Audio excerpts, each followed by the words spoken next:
هذا خلق الله فأروني ماذا خلق الذين من دونه.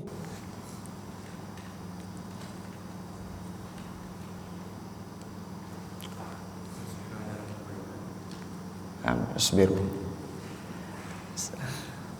sa'as'al alladhi la yahmil kitab awalan. Rafito an madha bil ams wes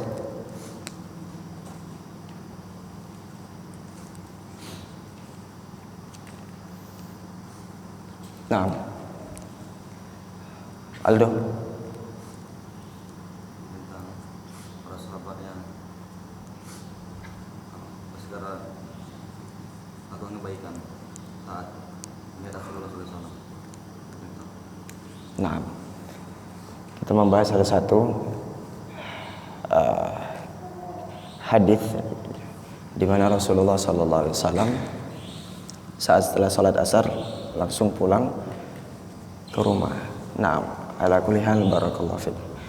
Insyaallah pada hari ini kita akan sedikit membahas terkait salah satu kisah juga, kisah sahabat Nabi, yang dimana kisah ini telah Anda bahas di semester 2. Ada seorang sahabat namanya Nu'man bin Qawqal.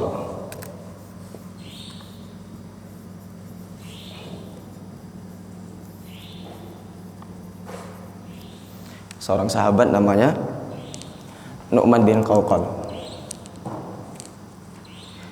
Mungkin nama sahabat ini terdengar asing di telinga kita. Terdengar asing di telinga kita. Nah, itulah pentingnya kita membahas sirah para salafus saleh, sirah nabawi, sirah para sahabat, tabi'in, tabi'ut tabi'in dan lain sebagainya. Nu'man bin Qawqal ini nama beliau diabadikan di salah satu hadis Arba'in Nawawi, hadis ke-22. Di sana anna rajulun sa'ala Nabi sallallahu alaihi wasallam, ada seorang laki-laki bertanya kepada Nabi Muhammad sallallahu alaihi wasallam,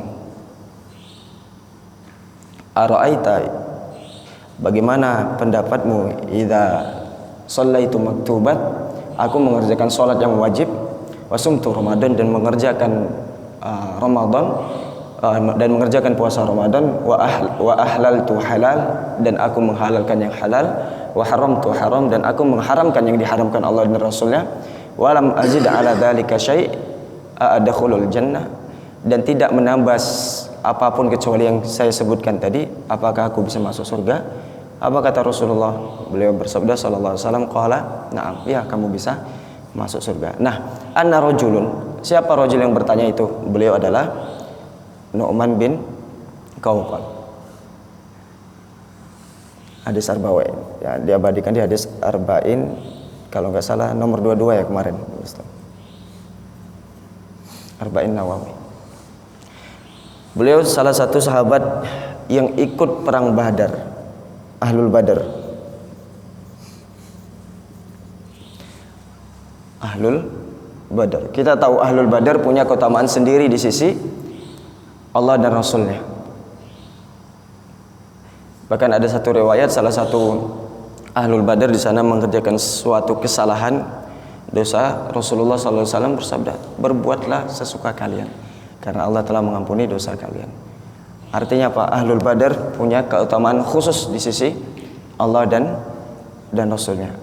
Seakan-akan mengisyaratkan kita, para perintis itu punya keutamaan khusus.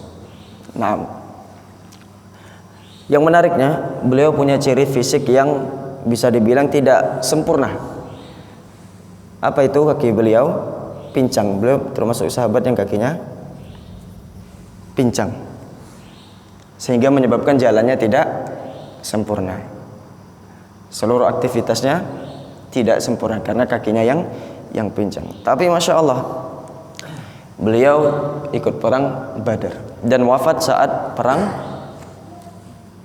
Uhud. Dan beliau wafat saat perang Uhud. Nu'man bin Qawqal. Yang menariknya, saat perang Uhud. Saat itu keadaan kaum muslimin terdesak karena ada satu kesalahan yang dilakukan para pemanah. Nu'man bin Qawqal berkata yang intinya,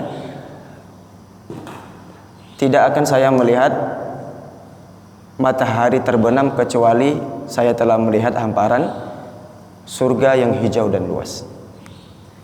Lalu beliau bertakbir dan menerjang di tengah kaum kafirin.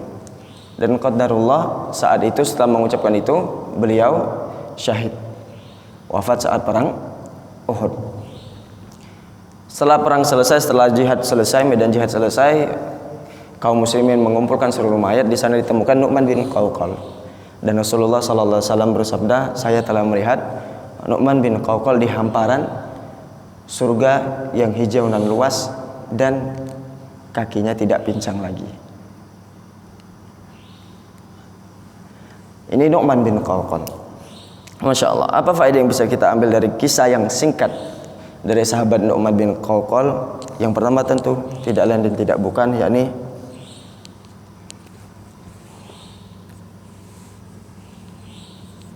semangat beliau dalam beramal soleh. Itu dibuktikan dari mana? Pertama dari hadis arba'in tadi, bagaimana beliau berusaha bertanya kepada Rasulullah terkait amalan yang bisa memasukkannya ke surga. Semangat para sahabat termasuk beliau untuk mencari ridhonya Allah Subhanahu wa taala. Bahkan dalam keadaan pincang pun beliau masih berusaha untuk berjihad. Untuk berjihad. Ini harus kita tiru. Kita sekarang ada di bulan di mana nilai suatu pahala lebih besar daripada jihad fi sabilillah. Artinya apa? Ketika kita baca Quran, nilai pahalanya, bukan amal solehnya ya, nilai pahalanya itu lebih besar daripada jihad fi sabilillah. Kita sholat 5 waktu tanpa ketinggalan takbiratul ihram, nilai pahalanya lebih besar daripada jihad fi sabilillah. Kita puasa kita nilai pahalanya lebih besar daripada jihad fi sabilillah. Kecuali apa? Kecuali kita tidak bisa menyamai pahala orang yang berjihad dengan harta dan nyawanya dan dirinya, dan tidak ada yang kembali satupun. Hartanya habis, nyawanya hilang. Ini yang bisa menyamai atau melebihi pahala beramal soleh di bulan Dzulhijjah. Ini juga harus kita tiru semangat beliau. Dalam keadaan pincang masih semangat berjihad. Kita sekarang ada di bulan yang dimana pahala amal soleh lebih besar daripada jihad. Harus kita maksimalkan.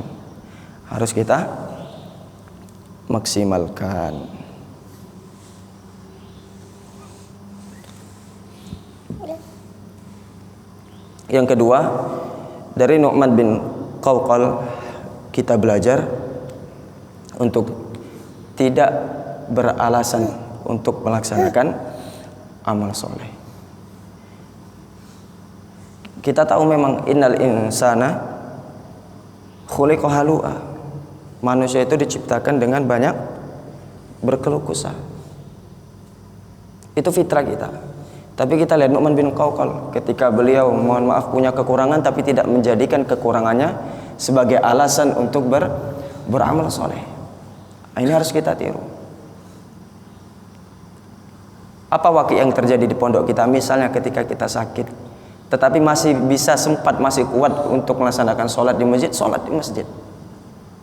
Walaupun kita tahu sakit itu uzur, tapi kalau masih bisa dan masih kuat, silakan sholat di masjid. Sebagaimana Rasulullah SAW saat demam tinggi, ketika beliau sadar, beliau masih berusaha berangkat ke masjid, walaupun akhirnya pingsan. Iya. Ini juga harus kita tiru. Tidak gampang beralasan dalam beramal soleh. Kita ditargetkan 1 semester 5 juz, jangan menjadikan alasan misalnya keadaan-keadaan yang bisa mungkin menjadikan kita beralasan, tapi jangan dijadikan alasan. Tetap kita berusaha semaksimal mungkin. Yang ketiga, faedah yang bisa kita ambil dari Nu'man bin Qawqal adalah keinginan kuat beliau dalam menuntut ilmu. Terbukti dari pertanyaan tadi, beliau bertanya kepada Rasulullah dengan suatu ilmu. Imam An-Nawawi berpendapat nikmat terbesar seorang hamba adalah ketika dia bisa thalabul ilm, menuntut ilmu. Ini nikmat terbesar dan kita ada di nikmat itu. Jadi mari sama-sama kita kerjasama dalam proses menuntut ilmu di sini. Saling menguatkan, saling mendoakan, saling berdiskusi. Mungkin antum ada usulan, Ustaz kitab ini sepertinya bagus kita bahas. Insya Allah kita akan carikan waktu atau pemateri untuk mensyarah kitab tersebut. Tidak masalah. Nah, kita sekarang sedang berusaha mendatangkan Ustadz Abdul Somad. Insya Allah di bulan Agustus itu untuk tabligh akbar. Tapi kalau untuk daurah kita sedang berusaha mendatangkan Syekh Muammar atau Syekh Rashid. Ini akan kita usahakan. Itu untuk daurah internal. Tapi untuk kayak tabligh akbar kita berusaha datangin Ustaz Abdul Somad insyaallah di bulan Agustus lah insyaallah biidznillah. Naam, hadza wallahu a'lam bishawab. Ala kulli hal ikhwan fillah rahimakumullah. Mari sama-sama kita saling menguatkan di sini, saling mendoakan, saling mensupport satu sama lain, memperbaiki muamalah kita antara adik kelas dengan adik kelas dengan kakak kelas, asatidzah dan lain sebagainya. Wallahu a'lam bishawab.